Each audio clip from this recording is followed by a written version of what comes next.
Comme l'indique H2O entre deux marais, il assume sa double appartenance culturelle, traditionnelle et moderne. Celui que je reçois pour les amateurs de slam n'est pas un mystère. C'est son monde, les mots je reçois pour vous. Chers amis de la culture, le directeur de l'école de slam H2O, alias, donc de son vrai nom, Amadou Sissoko. Bonjour Amadou. Bonjour, Dia. Comment ça va? Je me porte bien, ça va bien. Isaro. Non, Sissoko. Ici Soko, Ah, comment ça va? ça va bien. Et Sissoko, d'où? De Kenyeba, de Maïna ou de Kai? Je suis Sissoko de Kai, plus précisément de Sandaré. Sandare, Ouais, je d'accord. suis malinké. Ah, Voilà. Malinké. Voilà, donc c'est un petit Malinké. Bon, je peux me permettre de dire ça, hein, d'origine soninké, kasuké de sang, donc bah, voilà, je peux me permettre. Et puis je suis Sako, quoi, aussi, en plus, donc voilà. Il est chez lui. Bienvenue à Théma, Merci, sur le plateau de Culture et vous, votre plateau. ça fait plaisir. Le slam, c'est une histoire de cascade de mots. Et comment on en vient en fait? On en vient au slam généralement par le hasard ou par la passion des mots. Et généralement, tout slammer est un grand passionné de la lettre, Bien sûr. des mots. Et voilà, on en vient tout naturellement. Moi, je suis très amatrice de slam. En même temps, j'ai découvert au Mali de grands laboratoires, hein, Ouais, de production de jeunes slammeurs. ouais, Il y a plusieurs fois des scènes. ouais, Jeunesse Art, qui est un des laboratoires, un des ouais, deux, trois même de laboratoires de ouais, slam au Mali. Slammer au départ, on en parlait tout à l'heure. ouais. H2O en combinaison avec Avec saccharose bicale agréable. Saccharose Vical agréable qui viendra ici, bien évidemment, parce que ben voilà. Mais voilà, voilà, on a déjà pris rendez-vous avec lui et Ouais. coucou à ce grand Slammer. orateur, Ouais. slammer. Et si on parlait de votre histoire avec les mots, Moi, ça a oh commencé oui, quand? moi, au fait, ça a commencé au lycée. D'accord, Un jour, j'ai été choisi par l'un de mes professeurs d'accord. pour assister à un atelier d'écriture. Ah, Je ne connaissais même pas c'était quoi un atelier d'écriture. ok. C'était dans le cadre d'un projet d'islam Mhm. qu'on appelle Un livre pour demain de M. Fana Diakité. D'accord. Donc tout est parti de là et j'ai fait la découverte d'islam. Mhm. Je me suis lancé à composer mes premiers vers, Mm. etc., etc. Et quand j'ai eu le bac, je suis venu à Bamako parce que j'étais à Caille. Voilà, Ah bon? oui, j'étais D'accord. à Caille, je suis Au venu à lycée, au Bamako. lycée du Gukolo Dougou Konaré? Konaré, oui. D'accord. Et à mon arrivée à Bamako, j'ai fait la connaissance de Sakarose, D'accord. avec qui j'ai commencé aussi une autre aventure dans le milieu islam. Pour D'accord. moi, tout a commencé de ça et j'en suis vraiment reconnaissant à M. Fana Diakité, qui est pour moi ma première référence dans le monde islam. Un grand homme de lettres, de Ouais, culture et éditeur aussi. ouais. Oui. La culture, vous la portez aussi, ça se voit avec cette belle chemise. Oui, je suis un homme de la culture parce que sincèrement, je ne suis pas que dans l'islam. Hmm. Je suis aussi un peu dans la recherche culturelle. À travers les études, vous êtes un Oui, oui. master de... Des recherches en société, culture et développement. D'accord. Et donc, Qui est un master de sociologie ou... non, c'est un master de mélange de D'accord. disciplines Socioculturel, on va dire. socioculturelles. Oui. Ça fait que je me trouve un peu dans plusieurs domaines de la culture. Des fois, je suis plus connu dans le monde islam, Mhm. mais aussi dans le monde de la musique. D'accord. Et bon, en gros, je suis intéressé par toutes les questions culturelles. Tant que j'ai le temps et que ça ne me coûte rien. Ben, Voilà. en même temps, venant de la région de Caille, ce n'est pas si étonnant, non? Voilà, voilà. Une belle région de culture. Très riche. Diverse. Et j'en suis fier aussi de dire partout que je suis des Cailles. Ben voilà. Il est fier de dire qu'il est de Caille, moi aussi. Et nous partons pour notre première rubrique, Destination culturelle. Et bien évidemment, nous partons pour la Cité des Rails.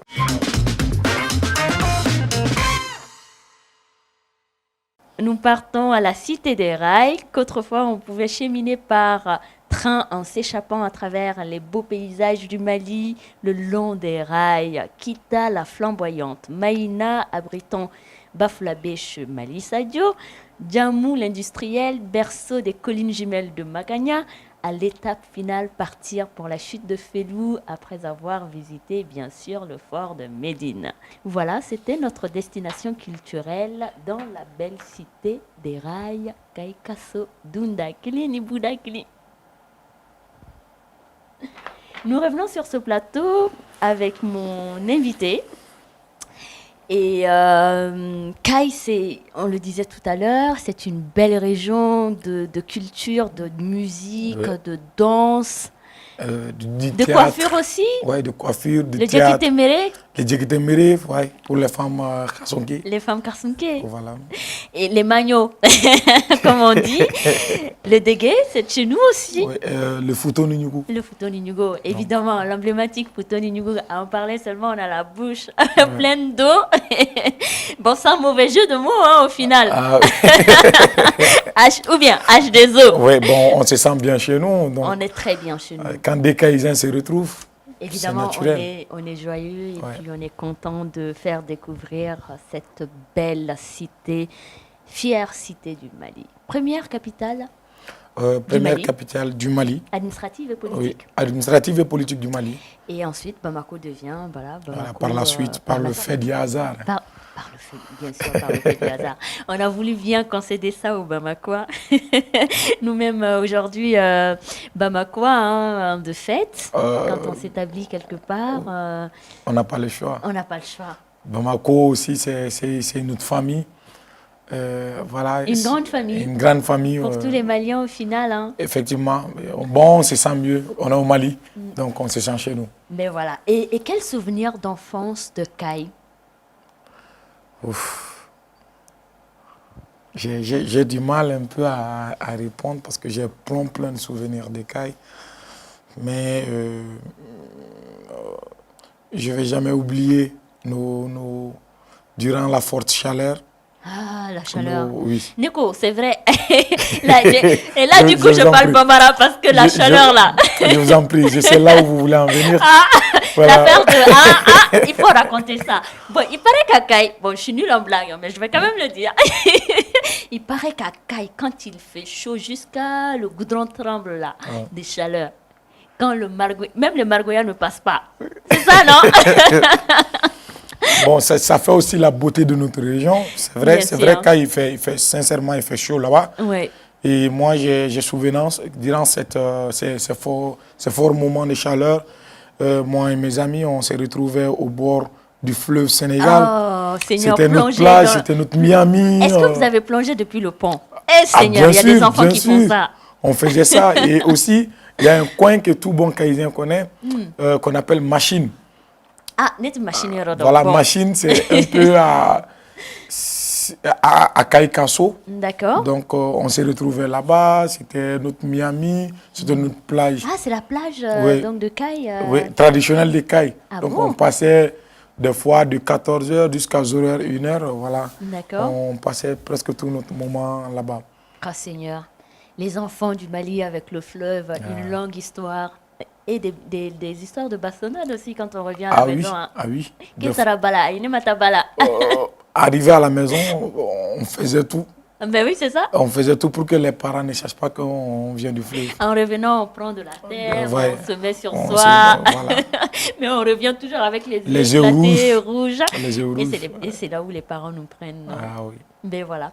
Nous restons dans la belle cité kaïsienne, la première région du Mali. Et bien sûr, nous allons savourer musique. Et nous allons partir pour Kai avec l'hymne que Cheikh Siriman Sissoko. Cheikh Siriman Sissoko nous a consacré. Ça s'appelle Kaïba. C'est la bande son de votre émission.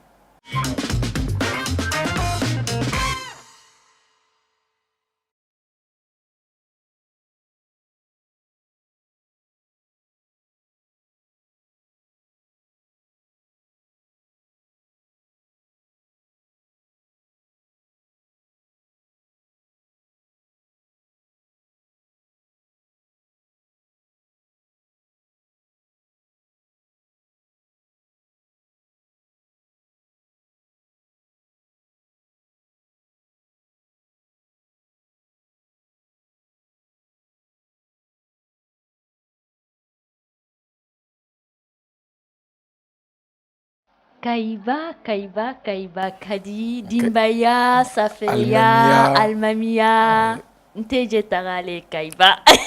Anje Takalare. Anje Taralale. Anje Takalare. Mais voilà, Nteluje Taralale, Kaiba. Et c'était Kaiba de notre fier Cheikh Sirimo Sissoko, petit-fils de la grande cantatrice Dédé Kouyaté. Kouyaté. Cousin de Saïba Diabaté qui était sur ce plateau à Culture et vous. Le Mali connaît aujourd'hui 3 laboratoires de slam, hein, et vous avez fait le choix de vous retirer très volontairement de la scène, vous le disiez tout à l'heure, en off de cette émission, pour vous consacrer à l'école de slam. Comment se passe voilà, cette école de slam pour Jeunesse Art?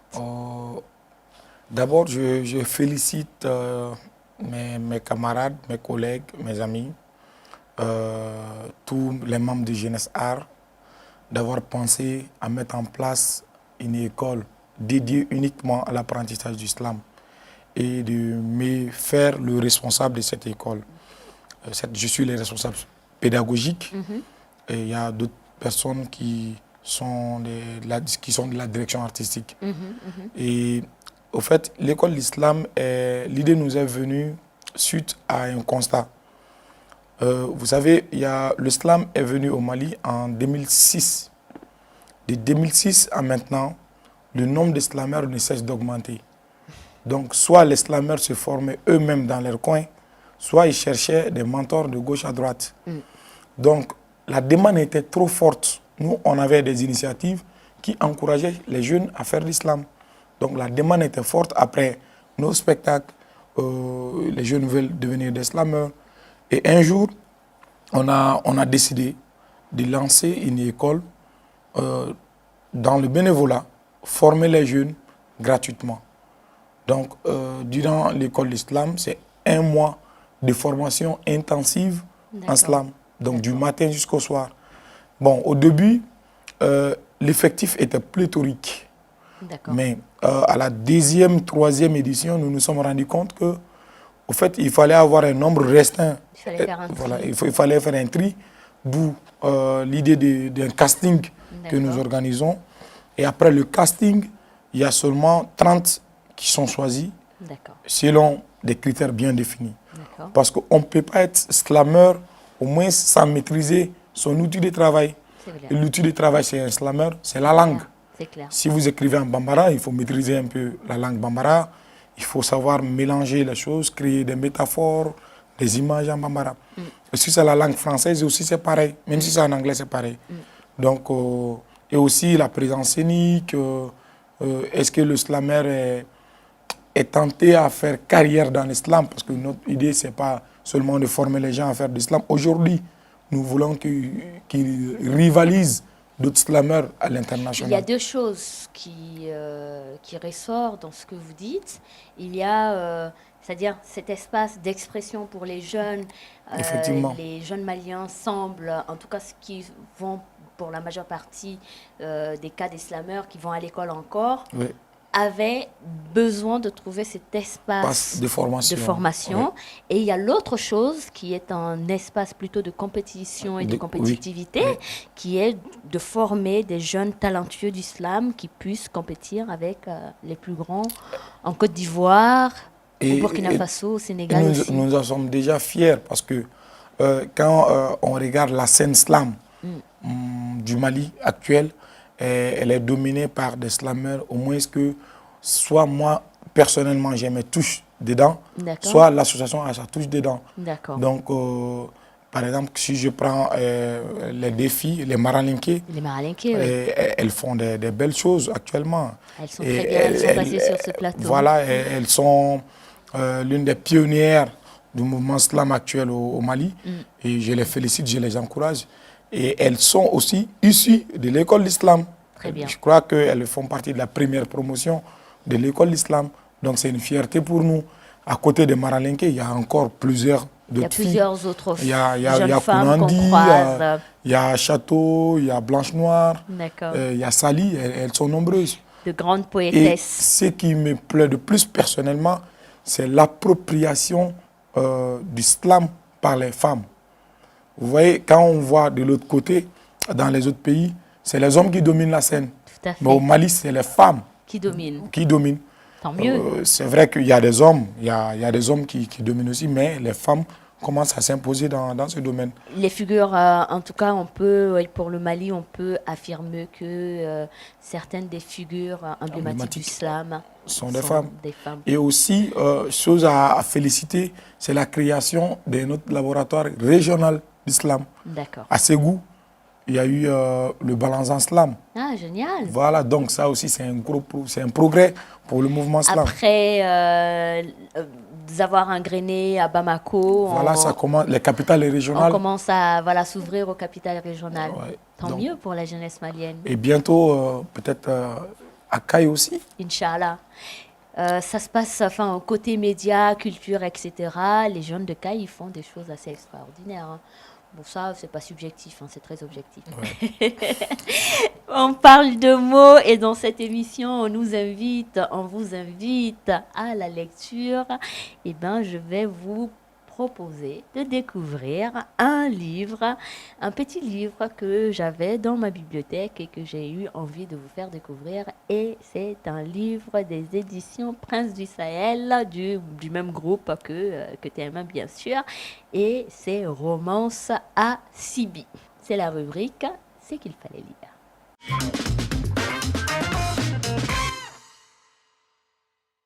Romance à Sibi, un roman à l'eau de rose de Aïcha Keita, journaliste et artiste en herbe, emprunte la route de Sibi pour réaliser l'interview de la célèbre Madame Ba. Elle ne se doute pas de ce qui l'attend, ou celui qui l'attend, ni du visage inattendu que peut prendre l'amour. Elle découvrira rapidement qu'il ne sert à rien de lutter contre la force des sentiments et l'emprise des sens. Romance à Sibi, c'est ce qu'il fallait lire des éditions Prince du Sahel.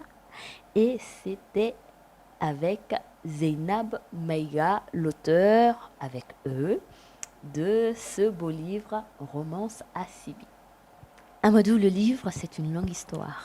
Oui, une très longue histoire parce que le domaine dans lequel nous évoluons ne peut pas aller sans être un fan de la lecture, sans être un lecteur.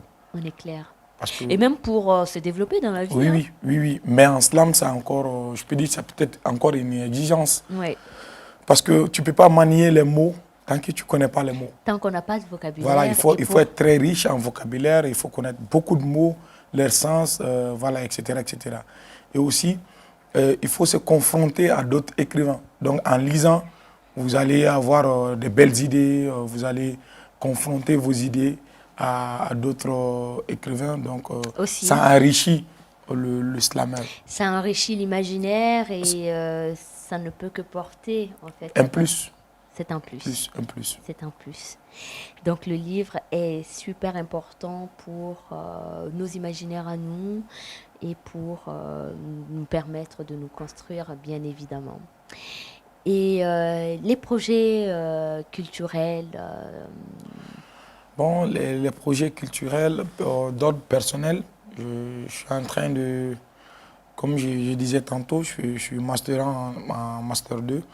Je suis en train de préparer mon mémoire sur un sujet qui a un lien avec la médiation culturelle. Donc, comme nous le savons tous, donc le Mali, on est tout le temps, on est jusqu'à présent en crise. Donc, moi, je suis en train de travailler sur un sujet, de voir comment est-ce que la culture, notamment la culture musicale, peut être ce facteur de trait d'union entre nous Maliens. Génial, voilà. C'est un beau projet. Et aussi sur le plan collectif, du côté de Jeunesse Art, nous sommes en train de préparer sur une grande compétition de slam, du rap et du fresque murale sur l'art et la corruption. D'accord. Donc on a dénommé Arti-Corruption. D'accord. Donc j'espère que les gens peuvent aller sur notre page Facebook pour aller s'informer de plus sur la compétition. La compétition qui va arriver très bientôt. Très bientôt. Qui va combiner et ce sera plusieurs secteurs de la ça sera domaine de la culture. Oui, slam, rap et fresque murale. D'accord. Voilà. Ah ben, ça va fuser. Les mots. Les trois. Et ces fresques murales, on pourra les admirer où? Est-ce que vous Euh, avez des points déjà identifiés oui, ou non? oui. L'identification des sites Hmm, dépend des candidats. Donc, nous d'accord, avons demandé aux candidats de d'accord, choisir un site où eux-mêmes ils se sentent visibles. d'accord. Voilà, comme ça, les démarches administratives ou autres, nous allons essayer d'aborder ensemble Voilà, de les aider voilà, à voir les coins à concrétiser pour qu'au moins l'identification. l'œuvre soit encore plus utile. Ben oui, Voilà. une œuvre artistique a un but bien déterminé, Oui, celui de la sensibilisation pour le ça a slam. un rôle social. Oui, Toute œuvre artistique doit avoir un rôle social. absolument. Et c'est important. Amadou, Oui. je vous embarque pour notre prochaine rubrique qui s'appelle Culte. Le principe, c'est de rendre hommage à des personnalités phares hein, qui ont marqué les arts et la culture, soit du continent, d'ailleurs, Ouais. etc. Et nous rendons hommage à un enfant de Caille, un grand écrivain malien, pas Massama Diabaté, non, Fili Dabo Sissoko, Ah, l'enfant de Rokoto. c'est un arrière-grand-père. Oh! Sinon un grand-père à moi. Ah ben voilà, voilà, je reçois le petit-fils ou l'arrière-petit-fils Ouais, de de Filidabo. Fili Dabo Sissoko, grand militant malien, grand intellectuel et grand écrivain.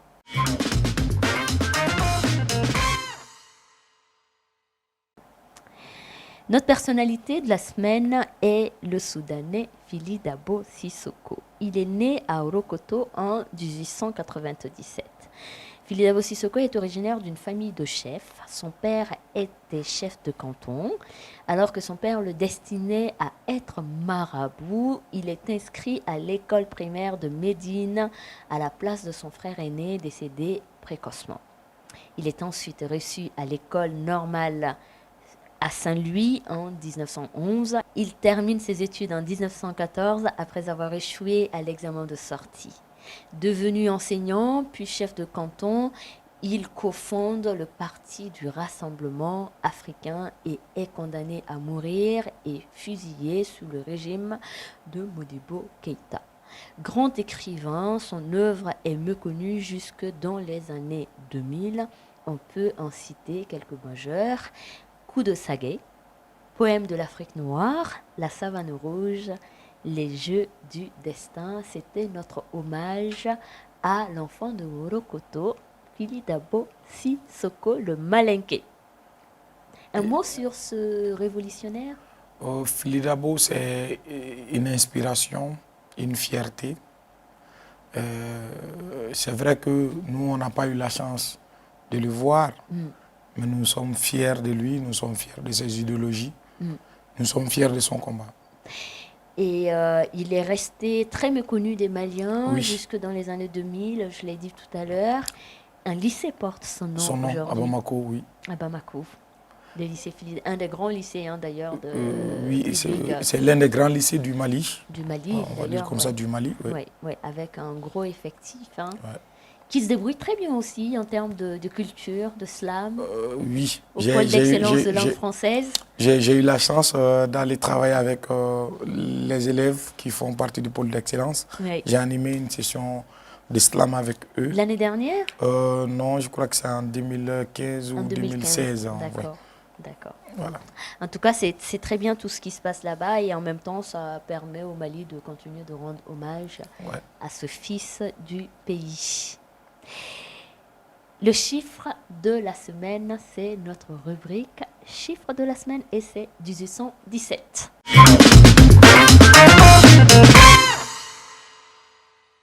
Nous partons pour une petite page historique du Mali en lien avec la région de Caille.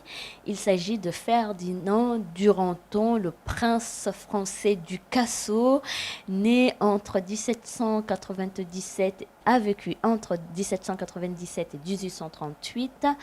Il vivra une vie intense mais très courte. Duranton, explorateur, diplomate, agent commercial français, arrive sur les terres du Haut-Sénégal en 1817. Cette époque coloniale met en parallèle les destins des trois continents. L'Amérique avec l'indépendance d'Haïti, l'Europe au sortir des guerres napoléoniennes, l'Afrique à l'aube de la colonisation. il est chargé de nouer des relations commerciales politiques avec les chefs et différents rois de la région. C'est ainsi qu'il progresse vers l'est dans les terres et régions du Kasso. Duranton est censé découvrir le cours supérieur du fleuve Sénégal et opérer une percée jusqu'à Tombouctou. C'était sa feuille de route de mission. Et sa course s'arrête dans le Kasso lorsqu'il rencontre la belle princesse Awa Demba Diallo. Voilà, c'était la petite histoire dans la grande histoire du Mali. Avec l'histoire de Duranton et Awa Demba Diallo, on pensait au Mali à tort, hein, jusqu'à récemment, que le premier couple mixte en fait, de l'histoire du Mali était Duranton et Awa. Oui. Mais le premier date du 16e siècle, en 1500 et quelques, avec un explorateur français à nouveau et une princesse de la cour de Gao, Salou Kassai. Ah, je viens d'apprendre ça. Mais voilà, c'est le but de l'émission. On ne peut pas parler de l'histoire du fort de Médine sans rendre un hommage à M. Gaussou Fofana, le conservateur du fort. C'est ça. C'est un monsieur qui s'est beaucoup battu. Je me rappelle quand on était très jeune. Oui, assez longtemps d'ailleurs. Ouais. Quand on était petit à Caille, c'est lui qu'on partait voir pour qu'il nous rencontre l'histoire du fort. Je crois qu'il est devenu vieux. Mais s'il nous voit quelque part, voilà, Gaussou, nous sommes reconnaissants envers tes efforts. Voilà, nous sommes reconnaissants envers tous vos efforts. Merci d'avoir conservé le fort de Médine qui fait pleinement partie de l'histoire du Mali. Et il y a beaucoup d'anecdotes et de rumeurs aussi. Hein. Dit-on que la fortune de France était gardée au fort de Médine. Au fort de Médine. Ben, on l'aurait gardé. Hein. Ou bien, si c'était le cas, on l'aurait vraiment gardé. Mais bon, après, vous pouvez l'amener. Il n'y a pas de problème. On va garder pour vous. Ils peuvent restituer. Oui, on va garder. On va garder pour vous. Voilà, ça c'était la petite blague à l'endroit de nos cousins les Français, mes cousins à moi aussi. Avant de terminer cette émission, c'est quoi les projections pour l'école de slam en dehors du concours qui va arriver très rapidement? Les projections de l'école d'islam, c'est-à-dire nous nous préparons déjà pour l'édition 2021. D'accord. Parce que voilà, le défi commence à être majeur. Donc nous sollicitons vraiment l'appui des personnes de bonne volonté parce que, chose qui est à préciser, cette école est purement et simplement gratuite. D'accord. Nous ne prenons pas un rond avec quelqu'un. D'accord. C'est des jeunes qui se battent pour le Mali. Moi, depuis mon retour, j'en rencontre. On se connaît depuis 2 ans maintenant. Et j'avoue que le travail qui est fait autour de tous les laboratoires de SLAM, je connais SLAM Jeunesse Art, je connais aussi Argoratoire, le nouveau laboratoire des Maralenke qui arrive aussi. Ça donne espoir. Et à chaque fois que je suis face à des spectacles de slam, j'ai foi au Mali. C'est empreint de patriotisme. Ouais. Ça crie le Mali, ouais. Ça vit le Mali, ça vibre le Mali. C'est ça qui donne un sens à notre combat. Au nom de la culture et de la passion, je vous dis au revoir. On se quitte sur un mot de slam. Bien sûr, quand on parle slam, il faut en écouter, ouais. N'est-ce pas? Ouais. Alors, nous partons pour la Côte d'Ivoire et on passe un morceau de Placide Conan. Vous allez voir, c'est très engagé et ça s'appelle Constat. C'était Culture et vous. Pour nous regarder et re-regarder, www.tm1tv.com ou l'application en replay. TM1, c'est la télé qui vous allume et culturez-vous culturellement vôtre. Bye bye. C'est Slam même. Slam crépu. Placide Conan. Grand Clé Kondelike. Yeah. Ceux qui ont voulu te tuer hier sont ceux qui te protègent. En 2002, ce n'est pas toi qui les as embauchés, mais c'est toi qui les paies. Le pays va bien parce que les pauvres d'avant ne sont plus pauvres.